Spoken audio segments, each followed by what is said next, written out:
오늘 말씀은 열왕기하 2장입니다. 열왕기하 2장 1절에서 14절까지의 말씀입니다. 오늘 본문에는 선지자 엘리야의 시대가 이제 가고 그 뒤를 이어서 엘리사가 선지자의 사명을 감당하게 되는 뒤를 잇게 되는 모습이 나옵니다. 북이스라엘, 그것도 가장 악명 높은 아합 왕 시대의 선지자로 활동하던 엘리야는 죽음 없이, 죽음이라는 과정이 없이 그대로 하늘로 올려지지요. 그리고 나서 이제 엘리사가 선지자직이 엘리사에게로 위임이 됩니다. 사실 많은 교회나 권력에 있어서 지도자의 승계 문제가 참 몸살을 앓고 있어요. 더욱이 규모가 아주 큰 교회의 경우는 사역이 잘 되어지도록 적합한 인물을 찾아내어서 바른 목회를 계속 해나갈 수 있도록 하는 것에 관심을 두지 않고 마치 기업을 대대손손 이어가듯이 자녀에게 승계하기 위해서 온 힘을 쏟는 것을 보면 우리가 참 안타깝고 부끄러운 마음이 들 때가 많습니다. 분명한 것은 하나님을 신뢰하기보다 자기 욕심과 생각에 사로잡혀 있다. 그래서 모든 것을 길을 막고 자신의 뜻을 무리하게 진행시키는 것을 우리가 알 수 있죠. 이런 점에서 오늘 엘리야에서 엘리사로 그 사역이 이루어지는 모습, 우리 시대의 교회에게 보여주시는 샘플로 보여주시는 모습 같더라고요. 야, 이렇게 그 다음으로 이어지는 것이 이런 식으로 이어진다면 정말 좋겠다라는 생각이 들더라고요. 그런데 이런 모습은 단순히 지도자의 승계의 모습만은 아닙니다. 내가 맡고 있고 내가 하던 일, 이 일을 대하는 우리의 삶의 태도 역시도 보여주고 있구나라는 생각을 하게 되었어요. 이런 우리 삶에 우리가 어떤 식으로 우리가 이 땅에서 사는 동안 우리에게 맡겨진 일을 해야 하고 또 놀 때는 어떻게 놓아야 하고 이런 것까지 함께 생각해 볼 수 있는 시간이 되면 좋겠습니다. 먼저 돌아볼 말씀은요, 항상 아름다운 마무리를 염두에 두고 살자. 시작이 있잖아요. 항상 뭔가 시작이 있으면 뒤에 끝이 분명히 있어요. 마무리가 있다는 거죠. 이 마무리를 염두에 두고 사는 게 참 지혜다라는 생각이 듭니다. 하나님은 엘리야에게 죽음을 허락하지 않고 회오리 바람으로 그를 하늘로 올리십니다. 죽음이라는 방법이 아닌 아주 예외적인 방법으로 엘리야를 데려가시죠. 그리고 오늘 본문 속에 등장한 엘리야의 모습을 보면 자신이 떠나야 할 때가 왔다라는 것을 알고 있었던 것 같아요. 그래서 길을 나선 것 같아요. 거기에다가 3절과 5절의 말씀을 보면 그를 따르는 엘리사와 다른 제자들도 하나님이 오늘 엘리야에게 행하실 일에 대해서 뭔가 알고 있었던 것 같아요. 정확하게 어떤 방법이었는지 어떻게 할지를 알았는지는 모르겠지만 알고 있었던 것 같아요. 3절 말씀을 한번 보죠. 우리 3절의 말씀 우리 같이 한번 다시 읽어보겠습니다. 베델에 있는 선지자의 제자들이 엘리사에게로 나와 그에게 이르되 여호와께서 오늘 당신의 선생을 당신의 머리 위로 데려가실 줄을 아시나이까 하니 이르되 나도 또한 아노니 너희는 잠잠하라 하니라. 이게 계속 반복되거든요. 알고 있는 것 같아요. 뭔가 이처럼 떠나야 할 때가 왔음을 알고 길을 나선 엘리야는 평생 사역했던 주요 거점을 돌아봅니다. 길갈에서 시작되어 길갈에 함께 있다가 출발해서 베델, 여리고, 요단을 거쳐서 요단 동편까지 이동한 후에 그곳에서 엘리야가 하늘로 올려져요. 그런데 이 이동 경로는 엘리야가 임의로 정한 것이 아니에요. 말씀을 보면 하나님이 매번 엘리야에게 지시하십니다. 2절 말씀에 이렇게 얘기해요. 엘리야가 엘리사에게 너는 여기 머물라. 여호와께서 나를 베델로 보내시느니라. 4절에서는 또 너는 여기 머물라. 여호와께서 나를 여리고로 보내신다. 또 6절에서 뭐라 그래요? 머물러라. 여호와께서 나를 요단으로 보내시느니라. 엘리야가 하늘로 올려지는 이 모든 과정은 철저하게 하나님께서 주관하고 계셔요. 하나님이 가라고 하는 곳에 지금 가고 있는 거예요. 엘리야는 끝까지 하나님의 말씀에 순종하고 있다라는 것을 보여주고 있죠.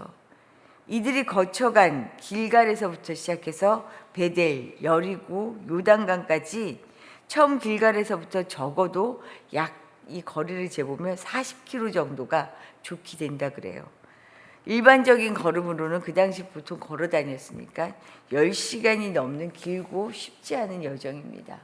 이 길을 엘리야는 하나님의 지시 아래 마지막 순간까지 말씀을 따라서 보내시는 곳만을 향해 가는 것입니다. 철저히 말씀을 따라 걸었죠. 사역 혹은 내가 한 일의 아름다운 마무리는 이런 게 아닌가라는 생각이 들었어요. 내가 이렇게 했으니까 너도 이렇게 해야 돼. 뒷사람들한테 그런 말 남기지도 않아요. 내가 어떻게 한 일인데 아무한테나 맡겨. 이런 생각하지도 않아요. 왜요? 맡겨진 사람은, 이제까지 일해왔던 사람은 그저 하나님이 하라면 하고 가라면 가고 이리로 가라면 이리로 향하고 그저 내 일을 하는 거예요. 엘리야가 지금 자신의 몫에 대해서 그렇게 한 거죠. 모든 말 속에 한 가지 놓치지 말아야 할 것. 내 몫은 그저 내가 하나님께 받은 말씀대로 나의 일을 하는 것이다 라는 것이 아닐까 다시 한번 돌아보게 됩니다. 시작이 있다는 것은 아까도 말씀드렸지만 반드시 마무리가 있습니다. 항상 아름다운 마무리를 염두하며 내 생각이 아니라 아버지가 하시는 일에 순종하는 것, 여기에 우리가 포커스를 맞출 때 뒷일도 내가 걱정할 필요 없는 것 같아요. 뒤에 우리가 이제 보게 되지만 하나님이 맡을 자를 이미 정하시고요. 그의 몫을 또 그에게 주셔요.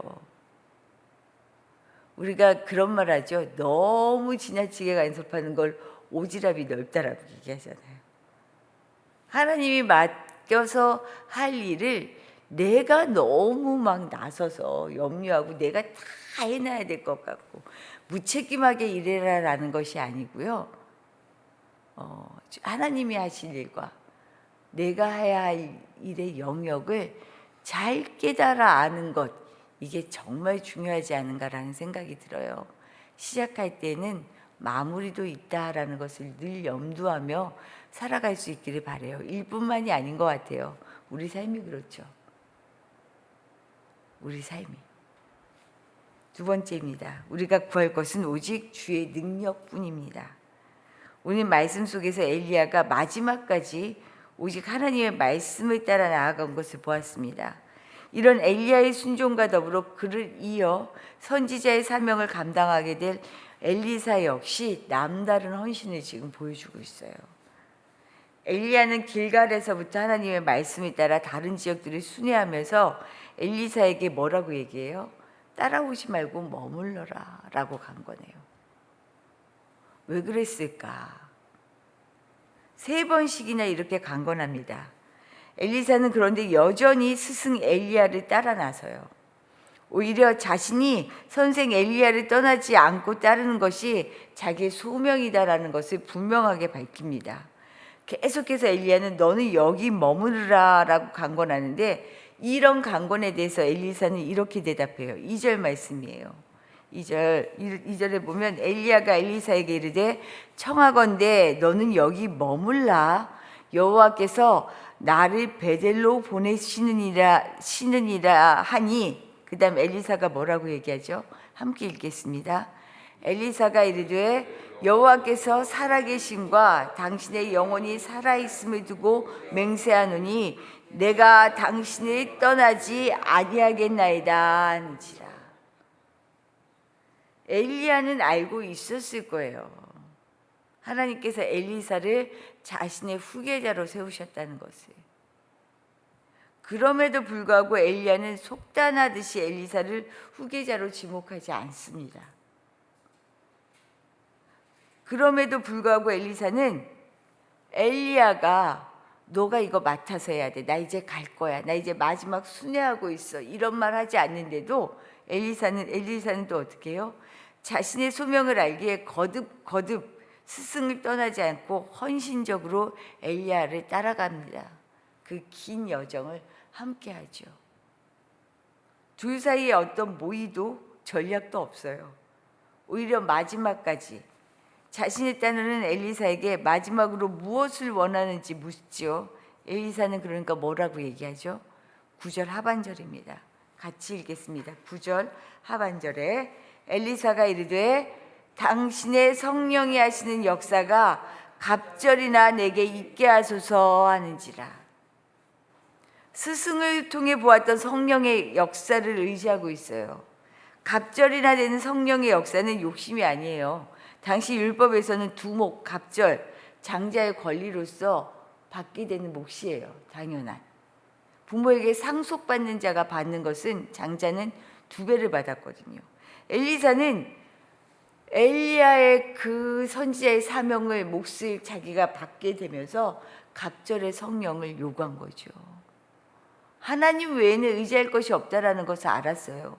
엘리야가 감당했던 가장 악명 높은 아합 왕 밑에서 감당했던 선지자의 사명은요, 죽음을 내놓는 일이었어요.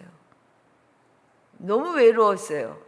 엘리야가 죽겠다 정말 우울증을 앓는 사람처럼 하나님한테 신음했거든요. 그것을 보았던 엘리사 어떻게 얘기해요? 갑절의 성령을 부탁합니다. 그것을 의지합니다.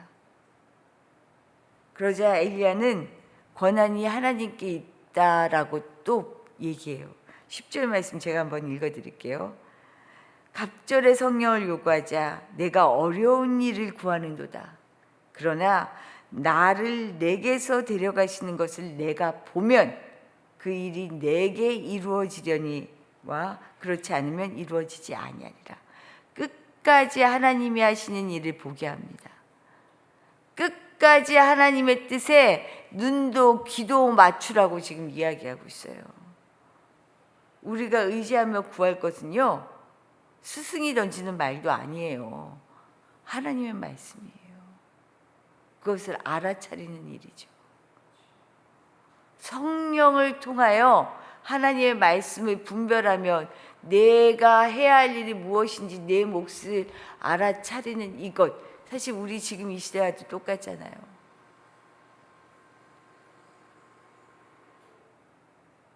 누구를 통해서가 아니에요. 듣지만 결국은 내가 말씀과 기도를 통하여 하나님의 말씀을 나의 말씀으로 받아들이고 알아차려야 되죠. 목사도 2번째라는 거예요. 하나님의 뜻, 오직 주의 뜻을 따라 살기를 힘쓰는 것. 그래서 우리가 구할 것은 주의 능력밖에 없다라는 것을 엘리사와 엘리야를 통하여 보여주고 계시지 않나 다시 한번 생각하게 됩니다. 우리가 내가 일한다라고 생각하면 내 힘이 들어가요. 그래서 오히려 나를 힘들게 하죠. 내가 뭘 하려니까. 하지만 나는 그냥 대리인이에요. 대리자예요. 하나님이 나를 통해 그냥 일하신다라고 생각하면 내 힘을 뺄 수밖에 없잖아요. 그래야 일이 되거든요. 그걸 알면 내가 뭔가를 좌지우지하려고 하는 그런 죄를 범하지 않게 되죠. 우리 힘 다 빼고요. 스승은 엘리야처럼, 제자는 엘리사처럼 헌신하며 나가고, 그렇게 산다면, 그렇게 사역한다면 교회가 얼마나 바로 설 수 있겠어요. 우리가 그런 교회 되게 해달라고, 그런 그리스도인이 되게 해달라고 함께 기도하실 수 있기를 부탁드립니다. 주신 말씀 생각하며 기도하도록 할게요. 시작이 있을 때는 반드시 끝이 있습니다. 우리 인생도 그렇잖아요. 이제는 하나님 앞에 나아가는 일이 남아있잖아요. 하나님, 항상 마지막을 염두하며 지금이 끝인 것처럼 마지막처럼 살아갈 수 있는 믿음을 주십시오. 기도하시고요. 또한 우리가 구할 것은 다른 것 하나도 없어요. 주의 능력 외에는 우리가 살아갈 힘이 없습니다. 하나님, 주님의 능력만을 바라며 성령님과 함께 동행함으로 하나님, 거친 세상을 힘있게 능력 있게 살아가게 해주십시오. 기도하시기를 부탁드립니다. 오늘은 또한 우리 교회 그리고 우리 교우들을 위하여 기도하는 날이에요. 우리 교회와 우리 교우들이 정말로 하나님 한 사람 한 사람이 교회가 되어서 주님의 힘을 능력을 발휘하며 살아갈 수 있게 몸도 마음도 강건케 하여 주십시오. 우리 교우들 건강의 문제들 한 사람 한 사람 정말 얼마나 많은지 알 수 없어요. 우리 부모님들, 자녀들 하나님 정말로 영육간에 강건하게 해주십시오. 함께 기도하시기를 바랍니다. 기도하겠습니다.